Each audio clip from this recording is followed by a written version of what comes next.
안녕하세요. 제주도에 살고 있는 30대 중반의 주부입니다. 이렇게 표현하면 이상하게 들릴지 모르겠지만 오늘 저희 남편이 드디어 각성을 했거든요. 그래서 너무 기뻐서 얘기를 좀 해보려고요. 저희 남편은 3남 1녀 중 둘째로 서울에서 나고 자랐습니다. 하지만 성장 환경을 들여다보자면 그렇게 좋지만은 못했던 것 같아요. 장남인 아주버님에게 치이고 동생들한테는 동생들이란 이유로 양보하며 자랐거든요. 그래서 남들 다 가는 대학도 못 간 거고요. 그런데 정작 시부모님은 그런 저희 남편을 안쓰럽게 여기시긴커녕 대학도 못 간 놈이라며 차별을 하시기 일쑤시지요. 그나마 남편 성격이 긍정적이라서 시부모님의 그런 괄시에도 불구하고 자기가 잘 풀렸으니 다 된 거 아니냐는데, 저는 제가 직접 겪은 일이 아닌데도 그 일을 생각하면 속상해서 말도 못해요. 남편도 말은 안 하지만 얼마나 섭섭했을까 싶고. 아무튼 남편이 대학 대신 선택한 건 기술이었어요. 그리고 그렇게 젊어서 배워둔 기술을 기반으로 저희 부부가 제주도에서 정착할 수 있었죠. 다만 제주도가 좁다면 좁은 동네다 보니 정확히 무슨 일을 하는지라든가 상호 같은 건 비밀로 하겠습니다. 제주도 관광이 다 죽었다며 뉴스에 심심찮게 들려오지만 그래도 저희는 저희 나름의 노하우가 있어서인지 아직 크게 체감하지 못할 만큼은 벌고 있어요.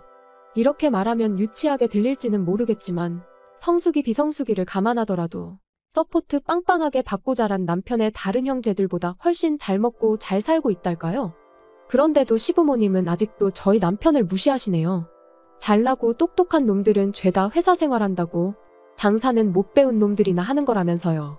착하고 순한 둘째 아들이라서 부모님 고생하실까봐 갖고 싶은 거 참고 먹고 싶은 거 참아가며 번번이 다른 형제들을 먼저 챙겼을 뿐인데 그걸 알아주고 미안해하고 고마워하고 그러시진 못할 망정 말이죠. 가끔은 정말 저희 남편도 배 아파 낳으신 게 맞냐고 물어보고 싶을 만큼 야속하다니까요. 그리고 말이 나왔으니 말이지만 저희 부부가 다른 지역이 아닌 제주도에 자리를 잡은 것도 사실 위에서 언급한 이유가 큽니다. 가까이 살면서 이 꼴 저 꼴 보고 기분 나쁠 바엔 거리라도 두고 살면 좀 낫겠지 싶었거든요. 그런데 황당하게도 저희가 먼저 거리를 두니 이제 서울에서 내려오지를 못해 안달들이네요. 시작은 이랬습니다. 저희가 제주도에 자리 잡고 얼마 지나지 않았을 무렵 도련님이 여자친구랑 제주도에 온다고 하더라고요. 그러면서 제주도 구경 좀 시켜달라는데 솔직히 전 그런 도련님의 태도가 탐탁치 않았어요. 하지만 남편 입장에선 그래도 하나뿐인 남동생이니 밥 한 끼 정도는 사주고 싶어하는 눈치였죠. 참고로 저희 남편이 저희 친정에도 정말 잘하거든요. 제 여동생한테도 그렇고요. 그러니 사실 도련님한테 잘해주는 건 저한테 묻지 않아도 될 만큼 당연한 일이라고 생각합니다. 그런데 왜 제가 탐탁치 않다고 했냐면요. 그건 도련님이 평소엔 저희 남편하고 거의 연락을 주고받지 않아요. 그저 자기가 뭔가 필요하거나 아쉬울 때만 저희 남편을 찾는 식이었지요. 아무튼 그래서 결국 도련님하고 도련님 여자친구하고 제주도에서 유명하단 식당에 데려가 거하게 밥도 사주고 했습니다. 그런데 이걸 신우도 알게 되면서 또 놀러오고, 또 뒤이어 질세라 아주버님하고 형님도 애들까지 데리고 내려오고, 그러니 돈도 시간도 속된 말로 얼마나 까먹었는지 몰라요. 게다가 솔직히 신우랑 형님은 평소엔 자기들끼리 딱 붙어서는 얼마나 뒤에서 제 욕을 하고 다녔는지 다 아는데 제주도 내려와서는 어찌나 친한 척을 해대던지 기가 막혔죠. 게다가 처음 내려왔을 때 한번 잘해줬더니 그게 응당 당연한 거라고 생각한 건지 이후로 툭하면 무슨 통보하듯 제주도 간다 누구랑 간다 해가며 연락을 해오는 거예요. 그리고 그럴 때마다 스트레스가 이만저만이 아니었어요. 물론 누군가는 그럼 그럴 겁니다. 그런 연락 그냥 무시하면 그만이지 않냐고요.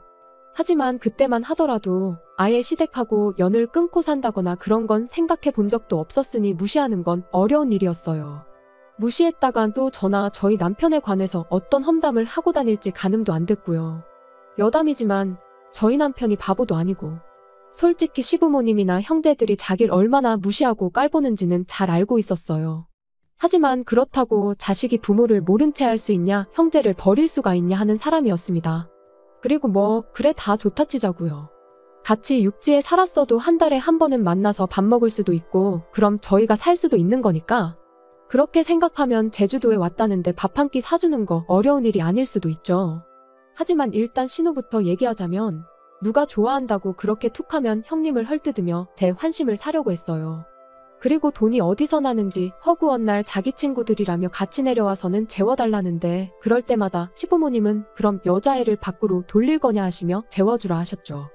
그리고 형님이라고 별반 다르지 않았어요. 저는 애가 없어서 그런지는 모르겠지만 툭하면 유치원 인맥이라면서 그렇게 애엄마들하고 내려왔거든요. 그리고는 누가 묻지도 않았는데 한다는 소리가 저 언니는 남편이 무슨 사업을 한다, 저 언니는 남편이 어디 회사를 다닌다. 마치 저한테 자기가 그런 여자들과 어울리는 게 대단한 일인 것 마냥 의시되면서요. 게다가 제가 보기엔 솔직히 어떻게든 그 여자들한테 잘 보이고 싶어 혈안이 된 것 같았는데 막말로 기고 싶으면 자기나 기면 되지, 저랑 저희 남편까지 무슨 그 사람들 시중이라도 들어줘야 하는 것 마냥 이것저것 요구를 해대더라니까요. 그래서 결국 그 말도 안 되는 뒤치다꺼리를 1년 정도 하다가 남편한테 더는 못 해먹겠다고 했습니다. 이러려고 제주도 내려온 거 아니라고? 이럴 것 같으면 다 정리하고 다시 서울 가자고요.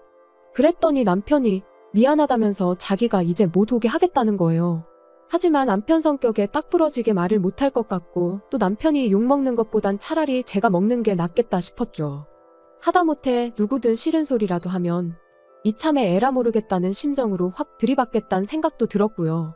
그래서 남편더러 가만히 있으라 하고 신우와 형님한테 연락해 당분간 장사도 바쁘고 해서 와도 뭐 해줄 수 있는 게 없다고 얘기했습니다. 그러니까 따로 연락 안 줘도 된다면서요.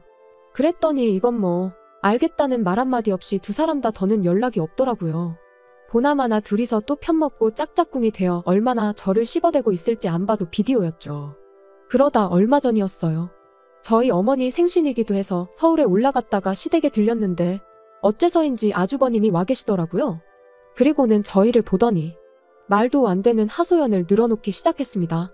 며칠 전 형님하고 싸웠는데 일이 커져서 별것까지 하게 됐다는 거예요. 부부싸움을 얼마나 크게 했길래 별것이기나 하냐 물었습니다. 그랬더니 따지고 보면 다 저희 때문이라면서 이야기를 하는데 듣자 하니 형님이 얼마 전부터 그렇게 제주도에 내려가서 살자고 조르더랍니다. 서울살이가 갑갑하다면서요. 그리고 저는 그 이유를 좀 알 것 같았어요. 아주버님이 재택근무를 시작했거든요. 사실 저랑 남편은 아주버님과 형님에 비하면 정말 사이좋은 부부예요. 하지만 그런 저희도 매일같이 붙어 지내다 보면 별거 아닌 일로 서로 감정이 상하기도 하고 다투기도 하지요. 그런데 아주버님네랑 형님은 성향이 정말 달라요. 예민한 아주버님에 비해 형님은 만사가 느리고 게으르고 게다가 아주버님은 남자치곤 잔소리도 많고 앓는 소리 죽는 소리도 입에 달고 사는 사람이다 보니 형님의 그런 꼴을 그냥 보고만 있었을 것 같지 않거든요. 참고로 물론 아주버님은 이런 이야기는 쏙 빼놓고 했지만요. 아무튼 아주버님은 뜬금없이 무슨 제주도냐고 안 된다고 했답니다. 회사는 어떡하냐면서요. 그랬더니 형님이 그럼 애하고 자기만 보내달라고 하더래요. 제주도 한 달 살기를 하고 오겠다면서요. 그러니까 이제 아주버님도 그때부턴 진짜 왜 이러나 싶어서 짜증이 나더랍니다. 그래서 제주도 한 달 살기를 하는 게 무슨 의미가 있냐고 그랬더니 요즘 애엄마들 다 외국 가서 한 달씩 살고 오고 그러는 거 모르냐면서 우리 애가 불쌍하지도 않냐 뭐 그러더라나요. 그리고 급기야는 나는 제주도 한 달 살기도 못하냐며 내가 이렇게 살려고 당신하고 결혼한 줄 아냐? 쪽팔린 줄 알아라. 지 동생 그러니까 저희 남편 말이에요. 저희 남편이랑 비교를 하면서 지 동생만도 못하다고. 그까짓 대학 좋은데 나온 게 다 무슨 소용이냐. 돈도 쥐똥만큼 벌어오면서. 그리고는 가서 막노동을 하든 대리를 하든 돈 더 벌어오라고. 그래서 나랑 애도 제주도 한 달 살기라도 좀 해보게 돈 좀 벌어오라고 보채더라는데 듣는 내내 황당했죠. 그리곤 짐작이지만 맨날 유치원 인맥이니 어쩌니 해가며 돈 많은 언니들 시녀짓을 자진해서 하고 다니더니 허파에 바람이 들어도 단단히 들었구나 싶었고요. 그런데 이후로 이야기가 이상한 방향으로 흘러갔습니다. 아주버님은 계속해서 한참 동안 하소연을 이어가더니 따지고 보면 저희도 잘못이 있대요. 저희가 처음부터 서울에 살았으면 되는데 유난스럽게 제주도에 내려가서 이런 일이 생긴 거라며 막말로 비빌 언덕이 있으니까 형님이 그런 생각을 하는 거 아니겠냐입니다. 그리고는 제주도에 자기네가 왔건 말건 저희가 아는 척을 해주지 말았어야 한다는데 돈은 돈대로 쓰고 욕은 욕대로 먹으니 저도 더는 참을 수가 없었죠. 누가 제주도에 좀 와달라고 사정을 한 것도 아닌데 괜히 와서는 사람 시간이며 돈이며 다 쓰게 할 땐 언제고 고맙다는 말은 고사하고 그런 식으로 나오면 안 되는 거 아니냐. 부부싸움에서 속상한 건 알겠는데 엄한 데다 화풀이하지 마셔라. 보기 안 좋다. 그랬더니 자기도 더는 할 말이 없었는지 자기가 예민해져서 말이 좀 심했다며 미안하다대요. 그래서 저도 더는 말 안 하고 그냥 알겠다고 했어요. 그리고 앞으로는 아주버님 입장 생각해서 아주버님이랑 형님이 제주도에 같이 오시게 되든 형님만 오시게 되든 적당히 선도 긋겠다고 했지요.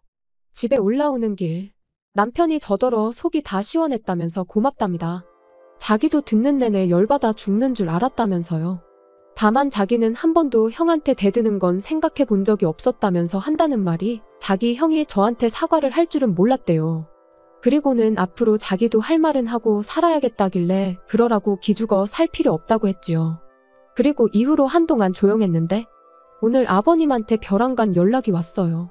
그리고는 대뜸 저희더러 제사를 가져가랍니다. 생각지도 못한 말씀에 저희가 왜요? 했더니 저희가 잘못이 크다나요. 참고로 원래 제사는 큰아버님 댁에서 지내셨습니다. 그런데 올해 초 큰어머님이 돌아가시면서 이번 추석부터는 저희 어머님이 받아서 지내시기로 되어 있었거든요.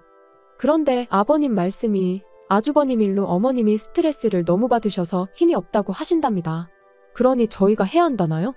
황당해서 설령 저희가 제사를 가져간다 치면 매년 명절 때마다 어떻게 가족들이 모이냐고 했어요. 그랬더니 그거야 다 같이 제주도로 내려가면 된다면서 내려간 김에 제사도 지내고 관광도 하고 그러면 되니까 걱정하지 말랍니다. 그리고는 비행기표는 돈 잘 버는 저희가 사서 보내주면 되는 거고 잠이야 저희 집에서 자면 되는데 뭐가 걱정이냐고요. 그리고 그제서야 아차 정신이 번쩍 들었죠. 제사를 가져오는 걸로 끝날 일이 아니구나 싶어서요. 그래서 저도 그게 무슨 말씀이시냐 왔다 갔다 하시는 거 다 알아서 하셔야 한다. 그리고 오셔도 재워드릴 수도 없으니 그런 기대는 마셔라 했습니다. 아주버님네 챙겨줬다가 얼마나 욕을 먹었는데 저희가 미쳤다고 또 그 짓을 하겠냐고요.